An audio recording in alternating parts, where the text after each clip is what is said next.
Something that I say along the way will touch you. I know it. Let's begin that process of crafting a meaningful life. Here's Mary Crafts. Welcome back to Crafting a Meaningful Life. I'm Mary Crafts, and today is a very special day for me. I've been talking to you quite a bit about this concept of resilience and how we build that in our lives and what value it is to us. I've recently become connected to two of the most fabulous and completely, totally amazing and phenomenal women, okay, that have really expanded my vision of what I'm doing with my life personally, how I'm crafting this life, and how I can be more of a global woman to affect global change. And I'm so excited about this that I wanted to share this with you, and I wanted you to have the opportunity to connect to these amazing women from Afghanistan. Welcome, Crystal and Mariam. Welcome to the podcast. Thank you for having us. I'm so thrilled to have you because I feel it is such a real honor. I have a lot of guests from around the country and even from around the globe. I've never had a guest who was born and raised in Afghanistan, who is now a refugee here, but has learned the principle of resilience like you have. You women stand as a role model to all women of what is possible and what can be done. So, Crystal, I want to start with you because you're the first one I met. Fortunately, I'm going to speak at your fundraising event in August when Marianne Williams is coming. And I was so excited about this opportunity to speak. And I thought, I probably should meet her before this event. And then I fell in love with you, and I just want to stay connected with you. So tell our listeners a little bit about you and your background and how you came to be living in the United States. Thank you so much, Mary, for giving me the privilege to speak here. I'm honored, and thank you, Mariam John, for participating too. So I'm Crystal Bayat, a social and human rights activist from Afghanistan.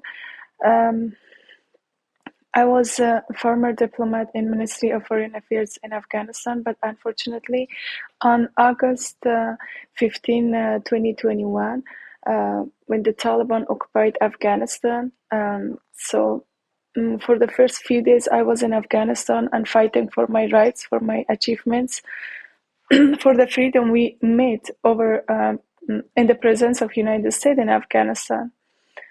But after organizing and marching protests over all the country, I've been targeted by the Taliban and I had to flee the country.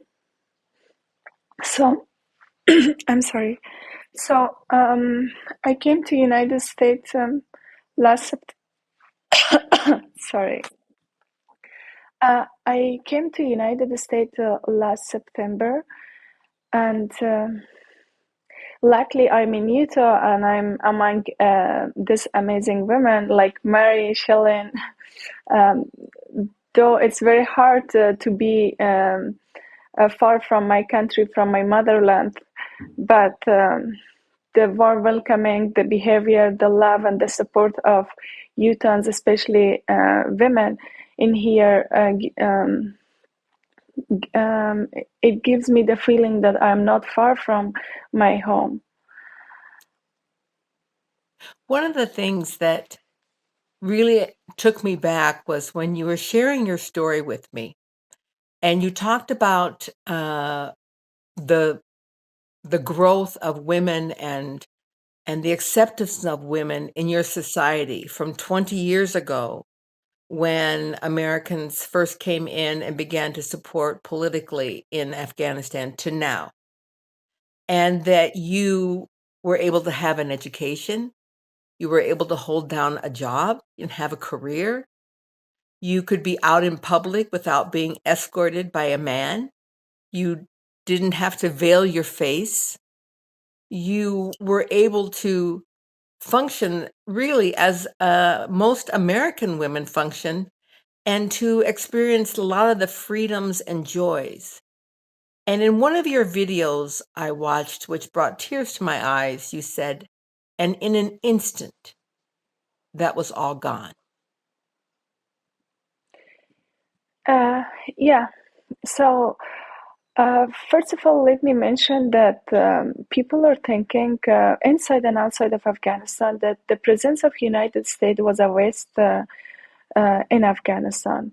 But I proudly say that the presence of United States in Afghanistan was not a waste. It made me and my generation for the better. Um, over past 20 years, we fought. We had given enough sacrifice to build these achievements. The reason that I mentioned that it's gone because by the time when the Taliban took over Kabul, so they start eliminating, erasing women from public. Even the female-centric posters on the city center, they start to remove them. And that's what I was thinking, like the Taliban start removing women. And when I, for the second day, when I went to, when I wanted to go to office, they stopped me and they said women are not allowed to go to work. And that's what make me, the meaning, like people, most of the time they ask like, what make you more resilient? So if we come through definition, the people are saying that it's the combination of genetics or history, situation, and environment. But according to my perspective, like resistance is always the historical deprivation that we had in our environment, in our society, and that make Afghan women more resilient. Women are fighting they are standing in the front line and fighting for their basic rights right now, which the Taliban deprived them for their rights.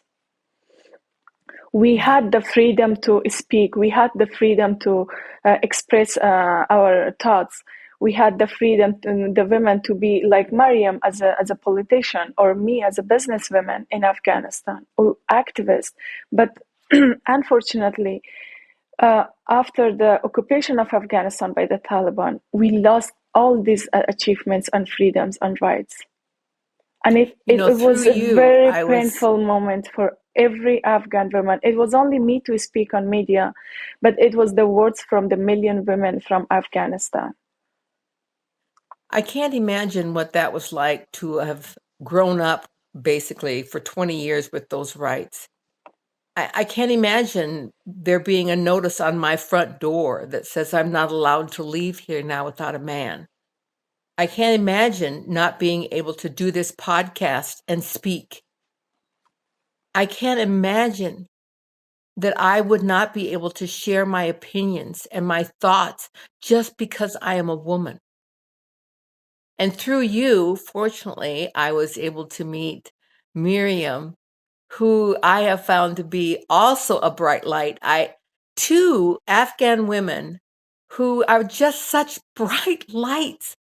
And no matter what happens in Afghanistan, you will always have forever changed my life. And you will have always forever inspired women of the world, first of all, to gratitude, and next of all, to keep standing up for this global mission. Mariam, you were actually a member of parliament in Afghanistan.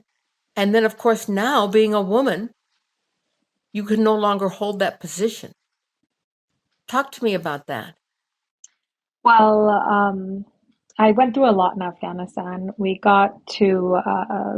I was the director of international relations for the president. I was a senior advisor for the Ministry of Mines and Petroleum.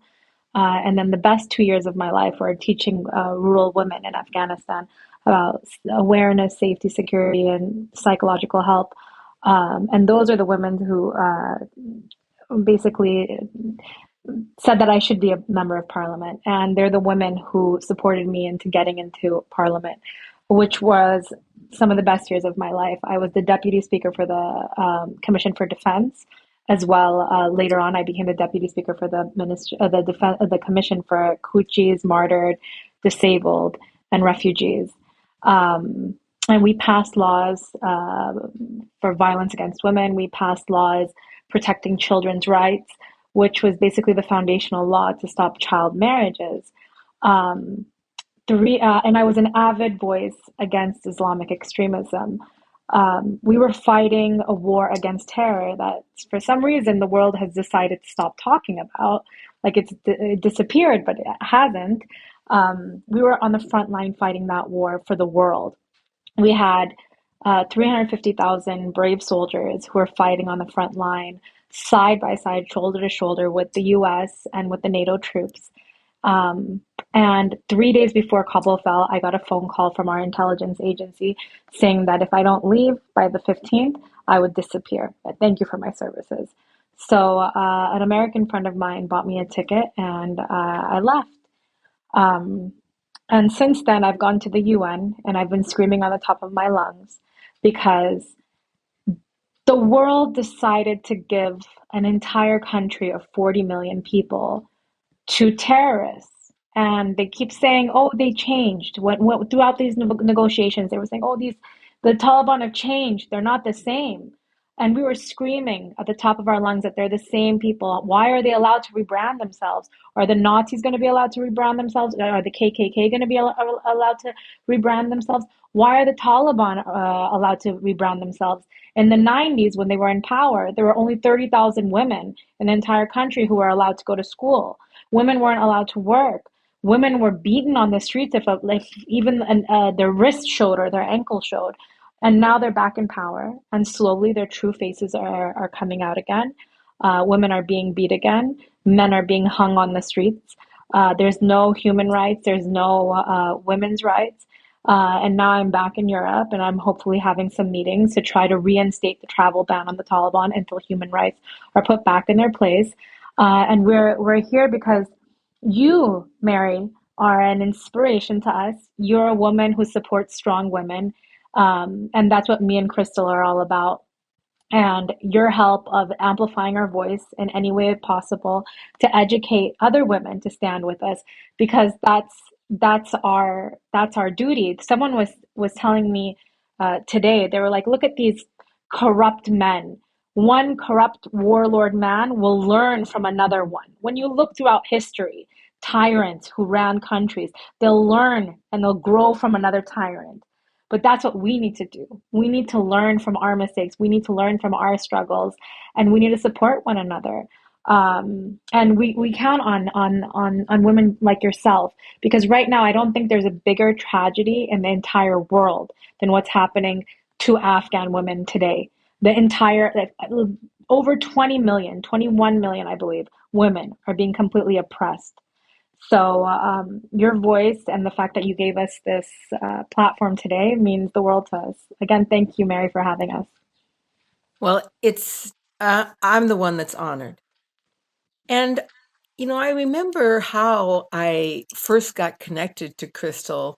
I had just been in Ukraine and I returned here to Utah and just had so many opportunities to speak up for what was happening in Ukraine. And then I got introduced to Crystal. Just that trip to Ukraine opened so many doors for me. And what I realized is that I just was not carrying a torch for Ukrainian people and women, but I had taken on a torch globally for the world. And one of the very first questions I asked you, Crystal, was when I said, "So tell me, how do you feel about all the focus and support that is now going into Ukraine? And no one even speaks about the Afghan women that are still left trapped." And I'll never forget your response. It was a response of oneness.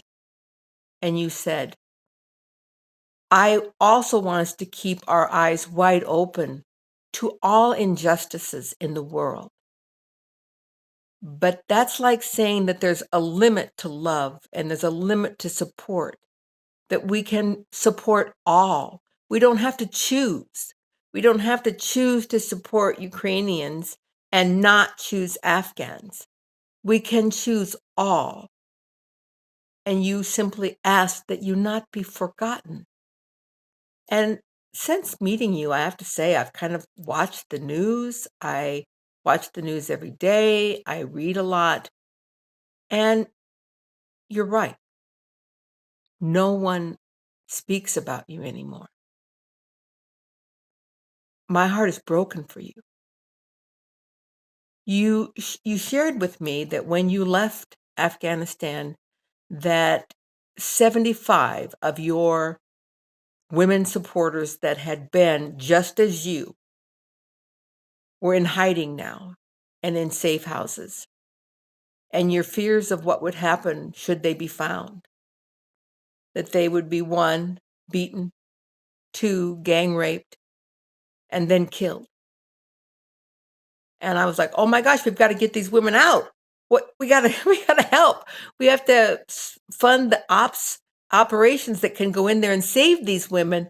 And then 2 weeks later, we were together, and you said 20 of them were found, and they're gone. And I was just like, we'll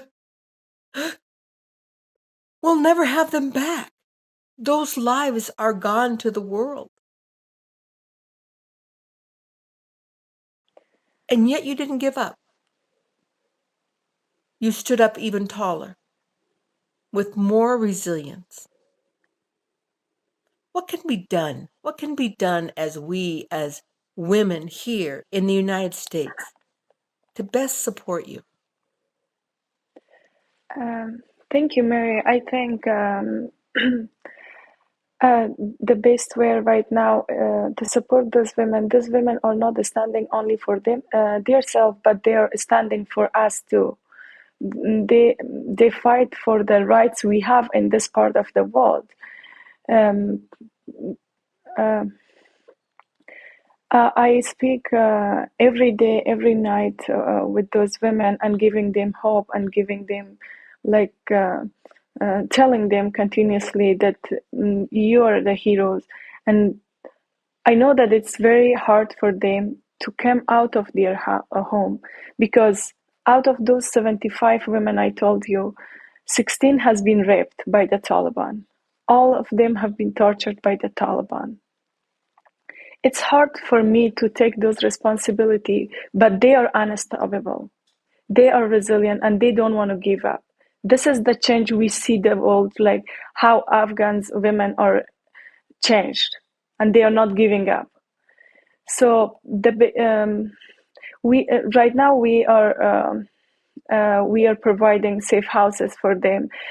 I want women like you to raise your voice and stand with these women who are standing on the front line and fighting for their rights, which we need all over the world. Those women are those women need to, like right now the Taliban stop them to go to school or to go to work, and they are facing financial crisis in their life. They don't have money to sustain their life, and they need us. We are right now. Me and Mariam are working on a e-learning school for these women in order to have access to education and continue their life, their paths.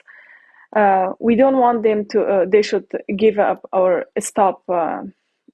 Even in any terms, whether it's education, whether it's a fight for their rights or right to work. So these women can provide the opportunity.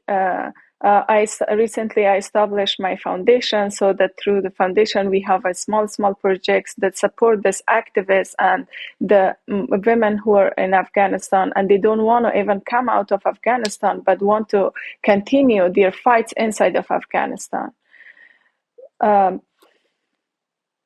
So what is your website that people can go to find out more information? It's www.crystalbayat.org. Okay, so it's yourname.org. Yeah. Crystal, we will include that link in the podcast so people can click on it and go to your webpage to find out more of just how they can support. That's the one thing that I have is I have tremendous belief and faith in women of the world and the women of the United States and the women of Utah, that I know our hearts are in the right spot. Sometimes we lack a knowledge of what to do. So to have a place to be able to go that says, this is where you can support Afghan women. And of course, realizing that whatever we support you, we support ourselves. And when we support ourselves and become resilient, strong women, we support you. And that's the idea of oneness, is that I am you and you are me. And we are women who just desire to be able to have some of the basic rights, the rights that we've all loved and enjoyed. I am always amazed at when I travel to different countries, and I've traveled to over 40 different countries, that sometimes I find the strength of women, and sometimes I find them still so grasped by fear that they are afraid to stand up. And how do you think, I see your 75 women who were marching beside you, they have your courage. Would you say that that courage is found in a lot of Afghan women? Or like the Taliban we know is oppressing women, but what about men, the men that aren't part of Taliban? Are they trying to support the women, or are they caught up in fear? What's going on with the men in your country? First of all, I want to say that Afghanistan is not a safe place for all the citizens. It's not only for women, but men also. And men are men who stand and work for democracy, who work for a better Afghanistan. They are not part of Taliban. Taliban are not they do not represent Afghan. They are an extremist ideology group, so that they represent Islam extremism in the world, not in Afghanistan, and they are a terrorist group. None of my Afghan men are part of those group. So Good. the men who work in the previous government, ex-officials, they are targeting. So we recently found out, like Mariam's guard and also my uncle targeted by the Taliban and kidnapped. They kidnapped my uncle, and it's been 2 weeks that they are under the custody of Taliban. Yeah, it's a not safe. It's not safe place for all the citizens. It's not only men. Men are not part of. Our men are standing like and resisting. We are. There are 5 or 6 resistant group right now against the Taliban in Afghanistan. All Afghan men are part of this resistance group. So it's different. Like men are resisting through weapon. They're fighting, but women they have only their voice. They use this voice as a resistance, as a type of resistance towards the Taliban. But it's a very misconcepting out of Afghanistan for the people that Afghan men are part of the Taliban. They are not part of the Taliban. They don't want to. They don't accept Taliban. But it's out of they don't have any option. They need to feed their family. They need to feed their children. They have to work. They have to earn some money to bring food on the table for their kids. It's very hard for me. It's very hard for me to see my people like. I know the day I met you and we talked about the oneness. But I have to tell this, that we Afghan is thought beside American and fight against the terrorism. It wasn't about Afghanistan. It was about the world security. The American lived in peace and security for last 20 years here. Everyone remember the 9/11 attack. So after that, they haven't seen any kind of terrorist attack in their country. It was because we were controlling in Afghanistan. And right now, what's going on in Afghanistan, that all these terrorist groups are coming back inside of Afghanistan, and they are empowering themselves. They are planning for the next attack. And it's not the security for only Afghan. It's not to be worried for only Afghan life. It's about the world security. And people are keeping silent, and no one is speaking about this, which is very painful for me. That why they think it's about Afghan. It's not only about Afghan. And even if Afghan life matters, does not matter. So, but how about the rest of the world, the region countries, the United States or West countries? Agreed. Right now our focus is on Putin and what he's doing, but all the more reason we should have our focus on what continues to be a terrorist operation in Afghanistan, because I can only think that they must think no one's watching us. Now is the perfect time for us to plan our next plot, because no one's watching us. They're watching Russia and Ukraine, and we can do what we want to here, and no one will notice and no one will see us. It's rather frightening to think that that's what's happening there. Mariam, as you left Afghanistan and you went to now you're in the United States, you're in the Netherlands, you continue to travel the world to raise this banner, to speak of what's happening there. I want you to just ponder and talk with me for just a minute about what you see your big mission as. What inspires you when you get up in the morning? How do you plan what your day is going to look like now? How do you vision what you want to be about each day? It's really difficult now because before it was about teaching women project management, teaching women how to be speakers, teaching women skills in economics and finance and coding, robotics, and things like that. And now my women have come back down. There's still pride in it, but the handicrafts. Every time I speak to someone, they're like, okay, we can help women learn handicrafts again because that's the only business that they're allowed to do now in Afghanistan. So it's heartbreaking. And so there are our goals where we want to help the women in Afghanistan be financially stable and to protect them through safe houses, through different projects. But at the end of the day, in the big picture, educating the rest of the world, that has become one of my main priorities because people don't understand where the root foundational issues in Afghanistan came from. People don't seem to understand where Pakistan was able to get their nuclear weapons through the civil war in Afghanistan, how Osama bin Laden was found there, how North Korea got their nuclear weapons through Pakistan, how they built 40,000 madrasas that brainwashed youth into thinking all the wrong things about the rest of the world, about the Christian world, about the Jewish world, about the Muslim world, and saying that they're non-believers and they should be killed. And if you kill them, you'll go to heaven and get 70 virgins. I think I told you this story when I met you last too.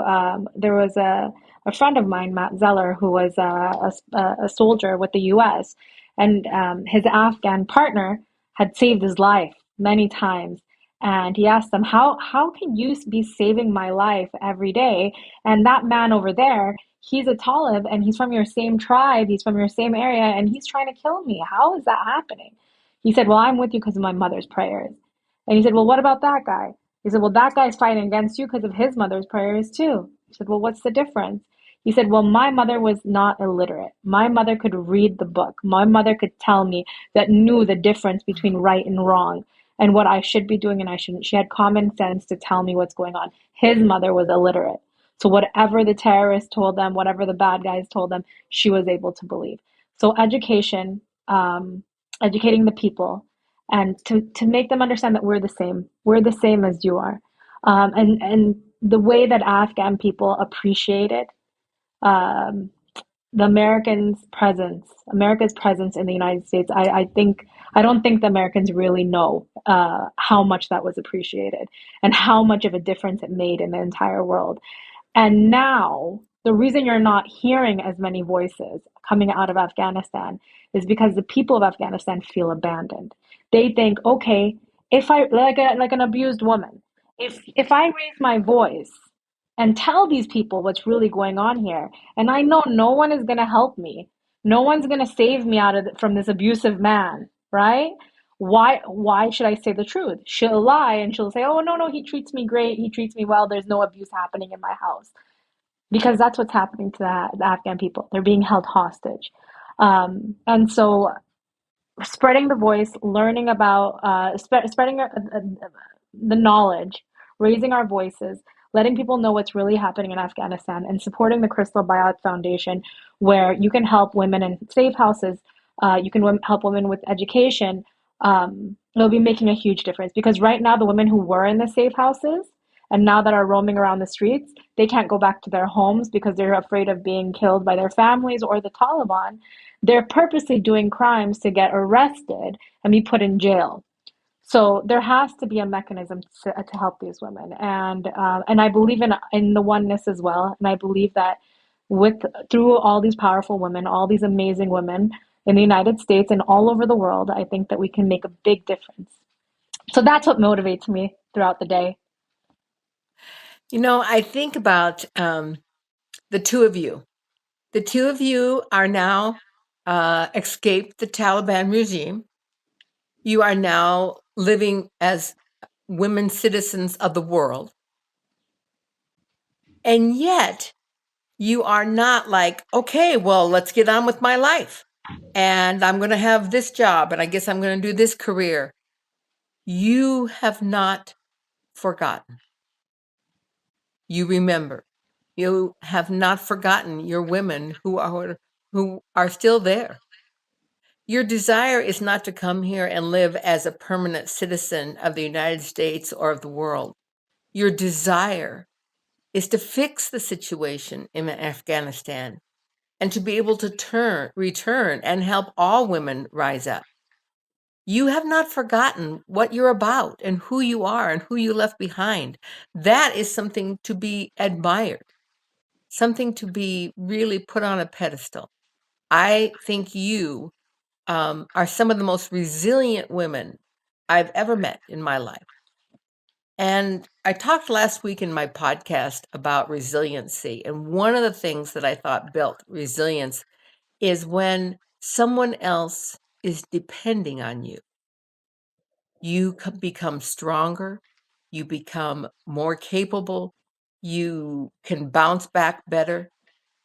And the women in Afghanistan are depending on you to not forget them.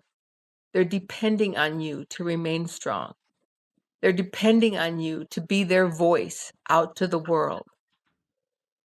And what I've seen that create in you is not fear, but courage and strength and bravery to raise your voices even louder. So thank you. Thank you for your example, and thank you how you inspire me. Thank I hope you. that all of my listeners will visit the Crystal Bayat Foundation and that we will all reach our hands forward to help support you in your resiliency and in your mission. That's one of the best things that we can do for you. Even to follow you on Facebook and Instagram, I love to just put my heart there and my emoji just to say, I see you. I know you. I hear you. I will always remember you. That commitment to you, I make. And I ask all my listeners to join us as a group of worldwide women who want to stand with you in support. So thank you. Thank you. Listen to the full podcast today and subscribe on iTunes, Stitcher, Google Play, and more. Crafting a Meaningful Life with Mary Crafts.